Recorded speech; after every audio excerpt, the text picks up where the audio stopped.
It's another beautiful morning here in the garage. Back for day two. It's actually been like a couple weeks since the first video where we started to get the 300 ready for Znationals. Well, it's the weekend before, so it's this coming Friday. And I've got all the brake stuff to do now, and it's a lot of work because we're going to be powder coating the calipers. We're changing the lines, so we've got to bleed the whole system. I've got fresh fluid, so it's going to be a complete brake system flush. And I've got a one-man brake bleeder kit that I'm going to be using today. We've got brand new rotors, we've got Hawk HP Plus pads, stainless braided lines, bleeders. So we have to get all that stuff done today in order to be track-ish ready. I mean, it's a street car, but in order to be able to go to Znationals and get on the track at Road Atlanta. So a lot to do today, and I need to get started because I've already slept and it's like 12 o'clock. And I've still got to drive home tonight to get back to my place. So lots to do. So I got to give my compressor a minute to build back up, but I just kind of wanted to show you what it can do. That's completely bare aluminum. Didn't take, I mean, you saw it was like 5 minutes in the cabinet, but it does a really good job. After the compressor builds up, I'm going to finish this up, and then the next thing you'll see is me actually powder coating.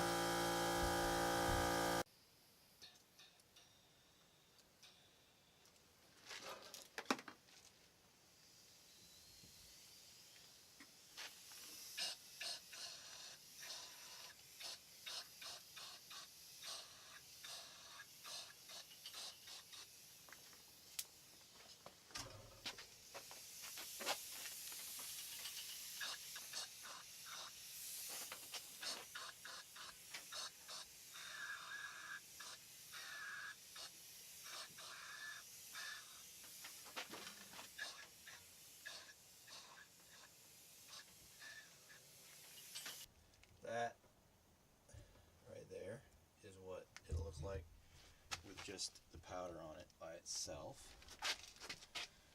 And you layer it on there thick as can be. And then we got to put the heat lamp on. I already got my heat lamp going. This thing gets hot. And then we use our little thermometer, which is somewhere down in here, to monitor it. We want to get it up to about 400 degrees surface temperature. So yeah. Okay, so I got the caliper finished. There is the finished product. Let the camera adjust a little bit. I took a little bit of sandpaper and just sanded off the Nissan letters. They're raised up, so it was really easy to do. But there it is, all finished. Now, there's little things I could have done to try to make this a little bit better. I could have taken this brake line off, but I didn't have anything to put down into the hole there to keep media from getting into that area. So I left it on there. I did tape this up as I showed you, but overall it turned out really well. Do have to push these pistons back down into the caliper in order to get the new pads on there, but I'll deal with that in a minute. And then I'm also going to be taking off this old bleeder valve. I have new speed bleeders here, which will help me with bleeding the system both now and in the future.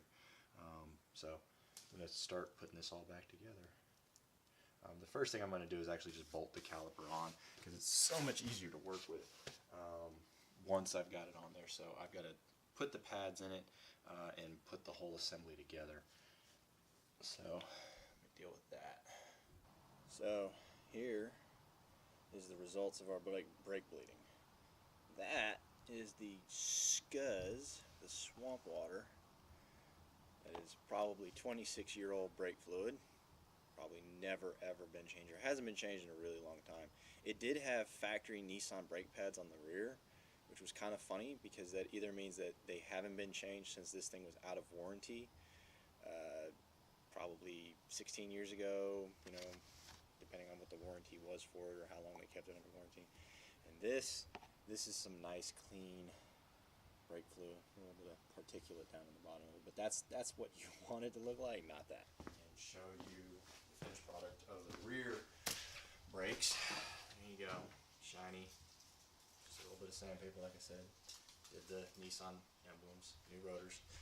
The brake pads on the parking brake definitely need to be changed sometime soon.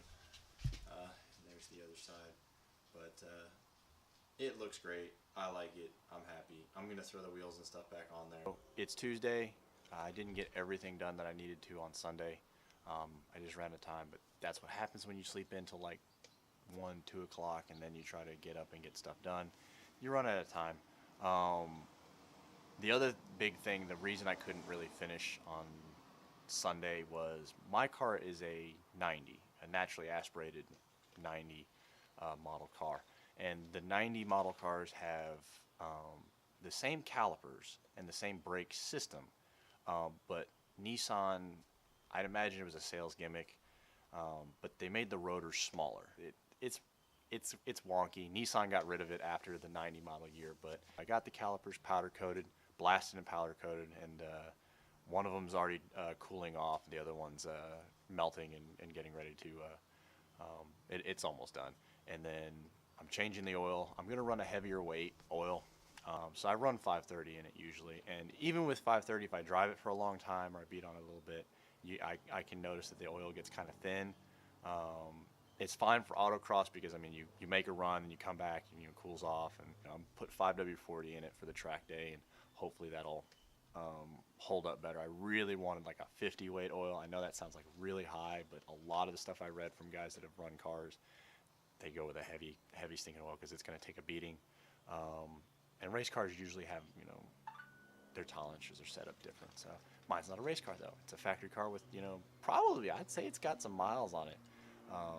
It looked to be in really good condition, but nevertheless, I think a heavier oil is going to benefit from it. So I'm going to wrap everything up, and then I'll show you guys the finished product for everything that I've been doing this whole weekend. So.